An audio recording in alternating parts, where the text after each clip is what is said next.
evening and welcome. I am Amarachi Ubani. Tonight, bloodbath in Anambra State as at least 12 people confirmed killed following an attack by gunmen on a church in Odinkalu town.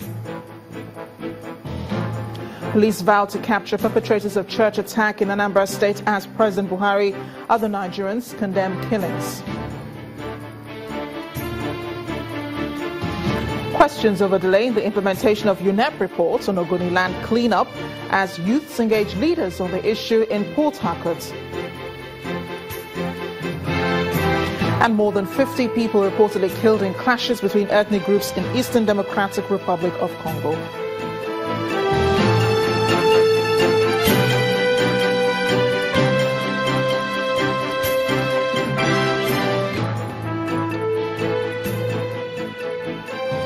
We begin tonight in Anambra State, southeast Nigeria, where the residents of Ozubulu in Okwusigo local government area of Anambra State have been thrown into anguish. And this follows the killing of 12 persons by gunmen who attacked St. Philip's Catholic Church in the town earlier today. The gunmen were said to have gone into the church during an early morning mass, shooting sporadically at worshippers, killing the 12 persons and leaving many people injured. Whatever private plans this crowd had today has been overtaken by a most gruesome event, one that has thrown a Zubulu community in Anambra State into confusion and mourning. They gather in their numbers at the St. Philip's Catholic Church, the scene of the incident. Just a few hours earlier, gunmen invaded the morning mass, shooting sporadically. In the process, 12 people were killed and several others left critically injured. According to the Commissioner of Police, a feud between two individuals from the community who reside overseas is suspected to be the reason for the attack. The gunmen came in with one goal in mind. This fight has the coloration of a war between two individuals of the same community. Reason, the person that one of the individuals was alleged to have visited his hometown, which means the other faction was looking for him, and they came to the church thinking he was at the church for an early morning mass. The state governor, Willie Obiano, is here to see things for himself.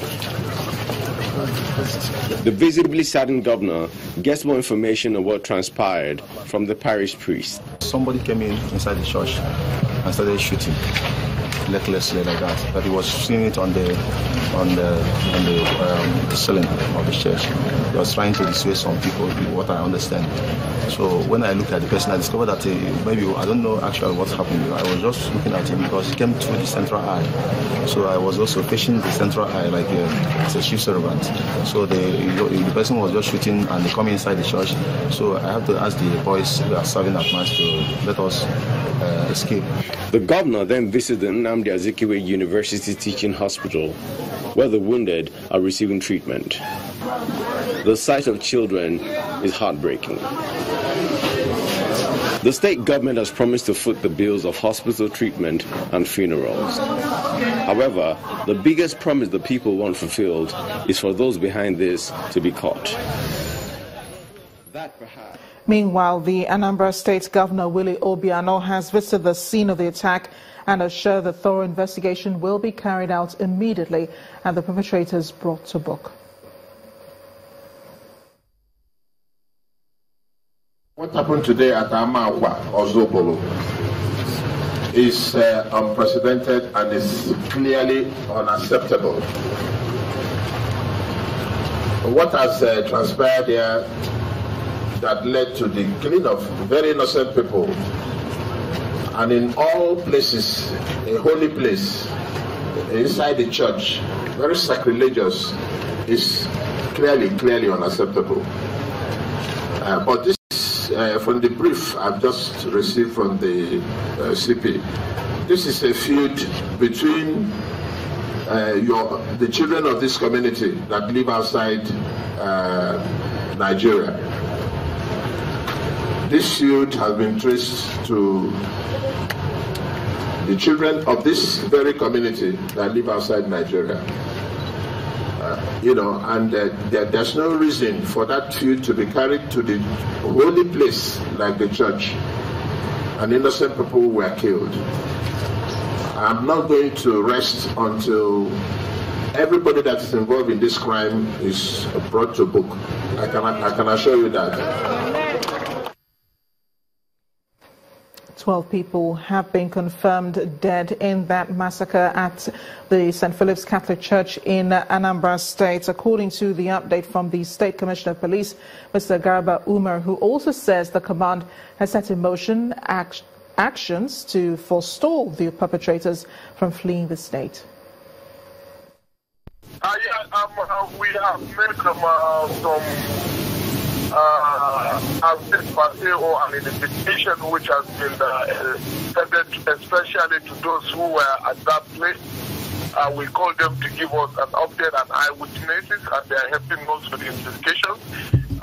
It wasn't an arrest per se, but a kind of invitation to the police to shed more light, because they were there when the incident happened, and they are helping us with the investigation. We are making progress on the possibility of making arrests very soon. What is the Nigerian police doing, especially the Anambra Command, to ensure that these people do not in any way see or get close to the border in terms of escaping? We have made some adjustment in our operations, and we are sure the public are aware of what we have done, and then they are appreciative, especially the town where the incident happened and other places. And then we also look at the other churches around and other places of worship to make sure that adequate securities are provided, and then we sensitize the people on how to report incidents as soon as possible. And as you can see, we have our intelligence network, and that was what led to our absolute and immediate response, whereby the people are rescued and rushed to hospital to save their lives. And the President, Muhammadu Buhari, has condemned the Ozubulu church attack in Anambra State, expressing his sympathy with the families of the victims and the church and the state government. In a statement from his media office today, the President describes the incident as an appalling crime against humanity and an unspeakable sacrilege. According to the President, every religion lays emphasis on the sanctity of life, and all Nigerians should speak against the acts of evil men.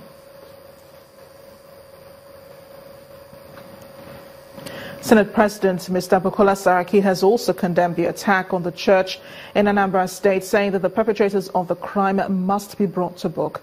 He expressed sadness over the incident via Twitter, saying, "I join all Nigerians in grieving today's horrific massacre of innocent worshippers in St. Philip's Catholic Church in Anambra State. My heart goes out to the families of the victims and the survivors of this terrible massacre, and the government and people of Anambra State." He's asked security agencies to carry out their duties in ensuring that the perpetrators are brought to justice. Also, the Speaker of the House of Representatives, Honorable Yakubu Dogara, expressed displeasure over the attack, describing it as abominable, barbaric and inhuman. While condoling with residents of the state, he also stated that perpetrators must face the wrath of the law. We have more reactions trailing the shooting which occurred today in St. Philip's Catholic Church in Anambra State. This time, a former chairman of the National Human Rights Commission, Professor Chidi Odinkalu, who has described the shooting as an act of terror. Professor Odinkalu was guest on our political program, Sunday Politics.